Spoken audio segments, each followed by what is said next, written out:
right, Rich. So we're back.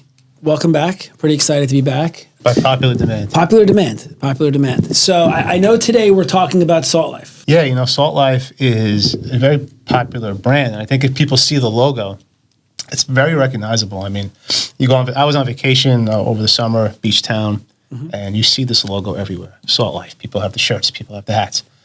Even driving here to work, people have the bumper stickers on their car. What is Salt Life?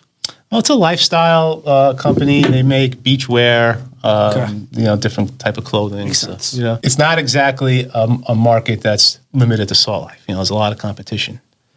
So that kind of makes sense. A company that you see their logo everywhere, they're a popular brand, you would think that they are doing very well, yet here they are, they had to file Chapter 11 bankruptcy.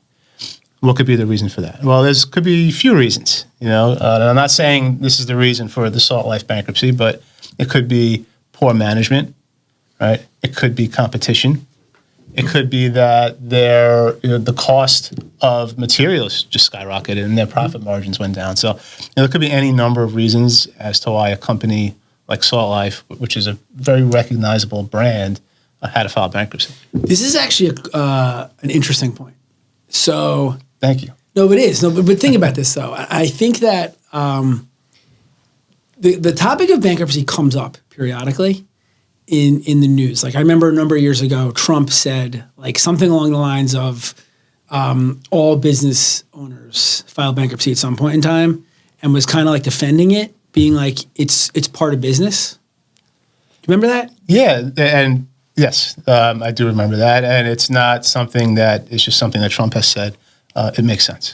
Right, and it's interesting because what you just said, Salt Life is everywhere, but they still filed bankruptcy. So people like the product, but there's also a profitability aspect and a management aspect that can impact things. Of course. This is just an interesting tangent question for you before we jump all the way in. Do we think, like we're basically saying a business would not file Chapter 11 bankruptcy if they're profitable, right? Like is there it's much less likely.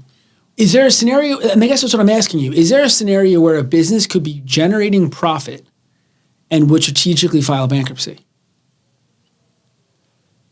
I'm sure there is some scenario where that would happen, and there might be other factors. You might not want to operate your business any longer. So you want to sell off some of your assets. A lot of times, if you do that through a bankruptcy, it's easier. You get more attractive potential bidders. I guess what I'm really asking is, because you just, again, your first point was interesting. And I think it's, for people that don't get involved in bankruptcy very often, it's a really cool point where you're saying a business can be selling a lot of product, can be seemingly doing well, but still file bankruptcy. And there's reasons for that. So like, is the general thought though, when someone files bankruptcy, like, I don't know much about this case, right? Should my general assumption be that Salt Life is having a profitability issue? Yeah, more often than not, that's going to be the assumption. And I'm sure with any business, you could have some interesting accounting to show certain debts. You have to have some debt. And there are ways to either hide that or to magnify it. And just for our audience's own information, like if you're a business making a ton of profit, I guess you could file bankruptcy, but you're not really going to get that much relief, right? Like, I don't really see the point in doing it. Right. In my experience, you don't see those cases. There might be some strategical point to do it. But it'd be rare. You don't really see it. Okay. All right, I'll stop hijacking the conversation. So what happened? What details should we be aware of? It's ongoing. The major parts of it have already processed. As in most Chapter 11s, they are a debtor in possession. So Salt Life is considered debtors in possession, which means they are debtors in the bankruptcy, but they continue to operate their business. Right? There's no trustee appointed that's going to control their business operations. Let's dig into that for a second, though. If a business files bankruptcy, is it always Chapter 11? Not always, but depending on the debt. That's a standard thing we're looking at, right? So we're in the Chapter 11, and you're saying there's two scenarios. There could be a trustee appointed, or the debtor could be considered debtor in possession. Are those the two scenarios? There's no trustee appointed in a Chapter 11. It's going to be a debtor in possession. Okay. It's supervised, or I guess you would say the U.S. Trustee's Office oversees it. And it's very important for a debtor in possession to right away file certain motions. Okay. Because they're operating their business, but they also are required to do certain things that might hinder the operation of their business. For example, the United States trustee requires them to shut down all of their accounts, right? They have to now have debtor in possession accounts. Okay, so they're shutting down their normal bank accounts. Right. Now they're creating debtor in possession accounts. Right. So they have to shut down their accounts. They have to shut down their whatever management system they use to operate the business. They have to have checks that say debtor in possession. It's very burdensome on a company. Think about if you had to do it. It's incredibly complicated. Yeah, do you know what would happen with, obviously we're a law firm, like, you know what would happen with escrow accounts? Is it a similar thing? Yeah, it all has to be closed. And they have to have a separate account for taxes, a separate account for payroll, and then they have to have debtor in possession written on their check. Does every bank, I guess every major bank accommodates this? They have to accommodate it. Okay. But they filed motions, and they call first day motions. You file these motions as soon as possible to the filing of the bankruptcy petition because, like I said, it impacts how you run the business, so you have to do these things. So they filed a motion to have that temporarily restrained, and that was granted by the court. So they didn't have to do that. They also filed a motion to pay critical vendors. So you have to identify critical vendors. And those are vendors that are so critical to the operation of your business that it can't run without them, right? And if you think about it, they file a bankruptcy. They're not allowed to pay pre-petition claims anymore ahead of other creditors. It's split. But if you're a company that, let's say, supplies their goods, or you're FedEx or UPS, you deliver their goods, and they owe you money, you're not going to complete the service anymore. Right. So they have to pay them so they'll continue to operate, so they can continue to run their business. So they filed that motion to pay certain vendors. I think they reviewed, they have over 960 vendors, and I think about 10% turned out to be critical vendors. So they got that granted. So they were allowed to do that. But again, if they can't, then they can't continue to operate. Which, not to go on a tangent to our first conversation, but this is why you generally don't file bankruptcy for making profit, right? Because like, if you have a profitable business, to go through this, be put in a situation where you can't pay vendors quickly, filing all these motions, you'd probably stop making as much profit, right? You'd be upsetting your vendors. So, right, if you're making profit, you don't really need to file bankruptcy unless if you have some ulterior motive for filing, there might be a way to cook it, but it wouldn't be necessary. Okay, so they filed these first day motions. Then what happens?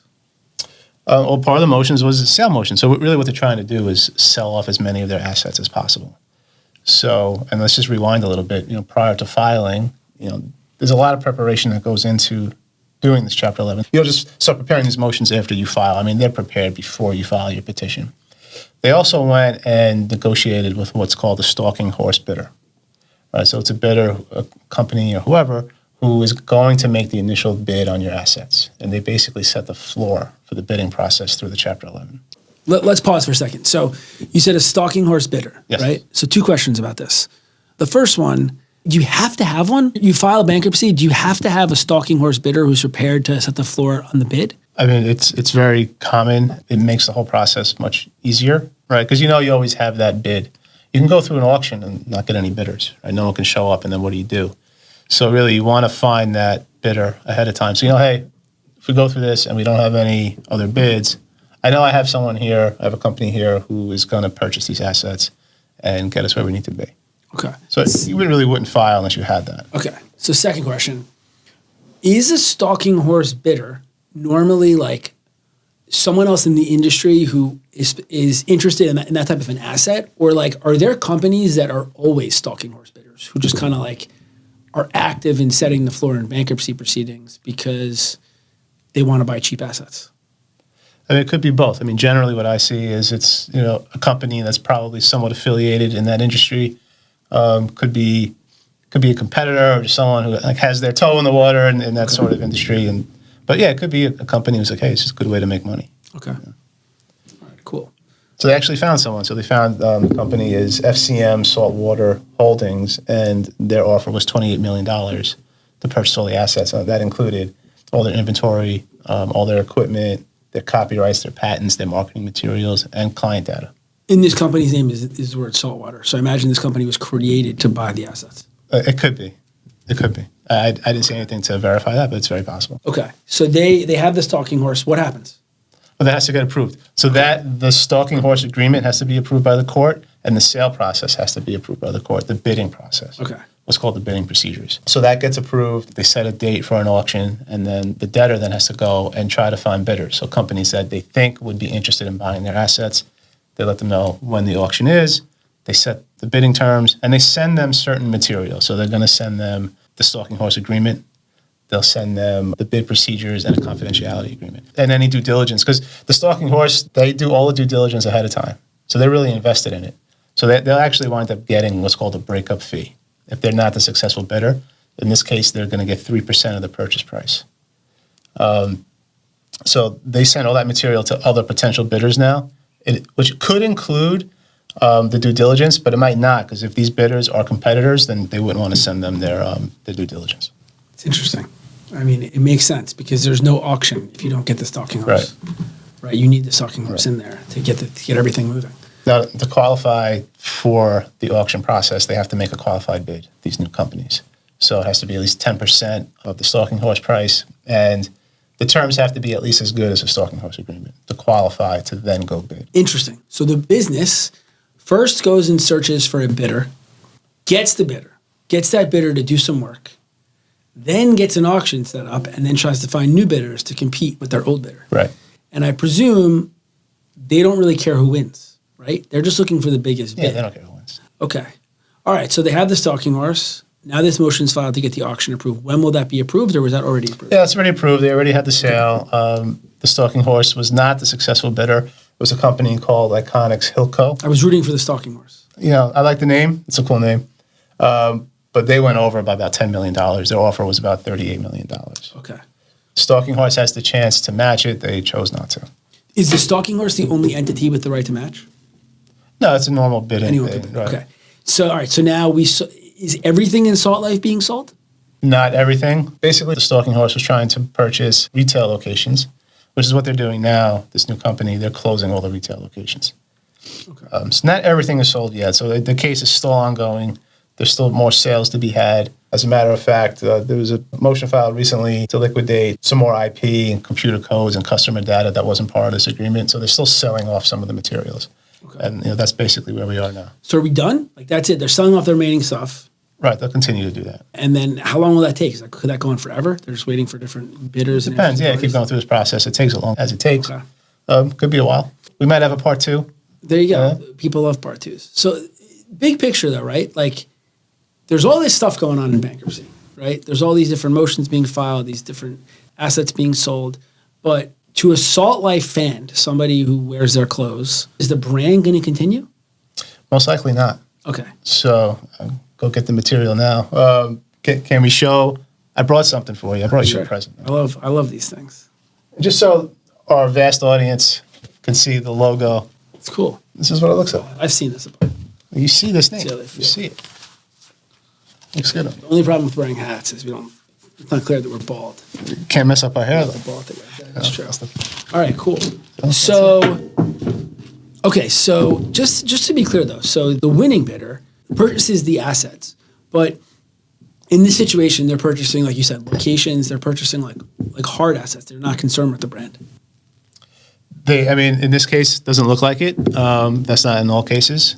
Sometimes the brand has value. Doesn't seem like. I don't know. I don't know how it's going to turn out, but it's possible that they just do away with the name. Right. I got you. It's interesting. I mean, it's interesting when you think about it big picture again too, because going back to our first conversation, which I know is not the point of this, but I think when you look at it from the outside, right, a business is going through bankruptcy because it's having some degree of problems for the most part, and people are wearing Salt Life. They're seeing it out there, right? So it's interesting that the brand wouldn't be the thing that everybody wanted to purchase. Like maybe there is just a lot of competition. Maybe it's just really hard to compete in this industry, right? And that's why it's having problems. I don't know. It's interesting to think about. That's what it is. There could be cases where it is a competitor, and they say, "No, right. I want to get Salt Life out of here. I want to get Salt Life out of here. I want the whole market share." Right. No, that's interesting. All right. Well, look, this is another great episode of the Bald Guys. All right, Adam, this was fun. This was great. Let's do it again. Everyone, thank you. Thank you for watching Bald Guys, and we'll see you next time. Bald Guys. Bald Guys.